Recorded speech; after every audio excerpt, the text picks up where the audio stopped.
যাওয়ার জায়গা থাকলে তো কবেই যাইতাম গা। তাইলে কে তো আগো গারে পড়ে কেন জানি একটু করে না করে রাস্তা যে করে কিছু পেলাইবো।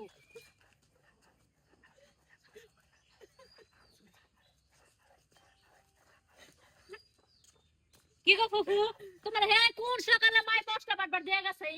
এই একটু মশলা বাটতে তুমি 3 ঘন্টা সময় পার করে দিছে এই যে সকালে মতই কাপড় দিয়ে গেছে কাপড়টিও তো অনেক ধুইলা না কি করতাছো খালি খাইতেছো গিলতেছো আর এই যে একটা বই ফালতাছো হ্যাঁ এমন করে কেন কস? কেমন করে করছো সারাদিন কি কাম কম করি নাকি?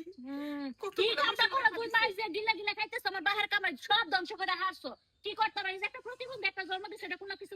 কামে লাগবো কোনো কিছু আইবো দে কি ফালতাছো কই সিঙ্গা রাস্তা ফলাই দাও হেরাও দাও না তুই আমার যা কস আমি সব কিছু সহ্য করবো, কিন্তু আমার মা গারো বয়া খায়া খায় নষ্ট করছো তোর মেয়ে না কোনো কথা কইরা তোর মেয়ে না বাচ্চা কা পাইবা চিন্তা না করছিস হ্যাঁ তোর মেয়ে না যা আমার মেয়ে সন্তান নিয়ে থাকে আমার দাদু মানে নিয়ে আইসাকে হ্যাঁ চুপ করো ভাবি, অনেক কইছো আর কইও না। কে তোমরা কে বাইটা থাকবি 24 ঘন্টা করে কামে করে থাকবি আধা ঘন্টা হবে না আধা ঘন্টা আরে কইছি আমার দাদু ভাই তো গোসল গোসল করা সেবা করবে চুপ করা বল সারাদিন কত কাম করা লাগে কও। আজকে ডিভোর্স দিছে দেখে আজকে বাইরে ঘরে পড়ে রইছি। বাবা বাবা মুখ যত কথা কথা প্রতিবন্ধী বিয়ে না বাইরা বাইতে বাইরা যাওয়ার জায়গা থাকলে তো কবেই যাইতাম গা। তাইলে কে তো আগো গারে পড়ে কেন জানি একটু করে না করে রাস্তা যে করে কিছু পেলাইবো জামাই না তো খাই শেষ সেখান খাবে এসে সামারে আর আমার মিয়াডা রে হ্যাঁ দেখতে একবার বাইক থেকে খেতে বেলে কত চেষ্টা করতেছি মাইসা কি ব্যাপারে গাড়ি অ্যাক্সিডেন্ট বড় তুই কথা পারছ না তো হ্যাঁ তুই কথা পারছ না মিয়াডা নিয়ে প্রতিবন্ধী বিয়ে দেখে কবি এর লগে লগে 100 টাকা পয়সা আমার লাগাই না বড়ায়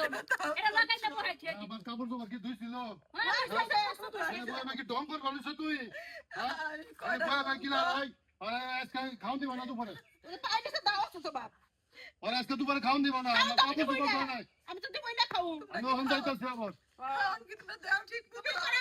আরে বাচ্চা বসে যাও তারা তিন বেলা খাওয়ান দেয়। না খাও না খাই তোমরা বাইরে বের করে রইছো বুঝো না খালি কাম মজা লাগে মাসি হুকা তো তোমরা আমরা কিন বলাই না খাও বাচ্চা না কি শুরু করছ তুমি ফুবুল লাগে কি করতেছি মহিলা মিছে তো তুই না চলিস না তুই করলা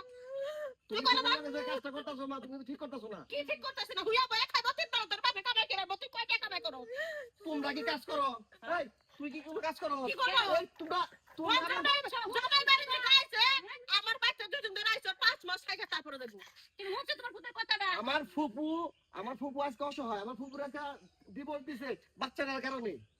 তোমরা আমার ফুপুর উপরে যে অত্যাচার করতেছো যে কাজ করিতেছো আমার ফুপু মুখ বুঝা সহ্য করে তোমার বাড়ির সব কাজ করে দিচ্ছে আজকে একটা কাজের মেয়ে মহিলা রাখতা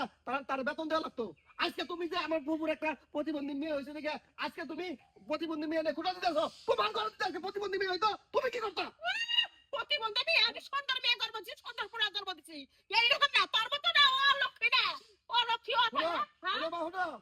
এই প্রতিবন্ধী মেয়ে অভিশাপ না এটা আশীর্বাদ আল্লাহ তারে ভালোবাসে তারে এই ধরনের মেয়ে দেয় জামাই চালাক করলো কে জামাই চালাক করলো কে জামাই চালাক করলো কে জামাই চালাক করলো কে আর হুনো বা প্রতিবন্ধী মেয়ে না বাইরে আরে হুনো কথা হলো আজকে আমাকে তো ফুবু আমাকে তো রক্ত এটা কই ফেলে দেবো আজকে তোমার একটা বোন যদি আমার হইতো তুমি কি করতা বুঝছি ই কর কাপড় তুই তো তুমি রান্না বাড়া বাহাও আর সংসারে যা কাম হয় এনে মিলা জানা করবো নি চুপ থাক তুই কামে যা জ্ঞান দিস না আল্লাহ হইলো মানুষের পরীক্ষা করে বুঝছস তোরা যা করছস তখন কেমন ধরে বইতে পারে হ্যাঁ ঠিক আছে আমার বলিস ফুবু আয় বাজার। তুই মশলা বাটি কর তুমি যাও তোমার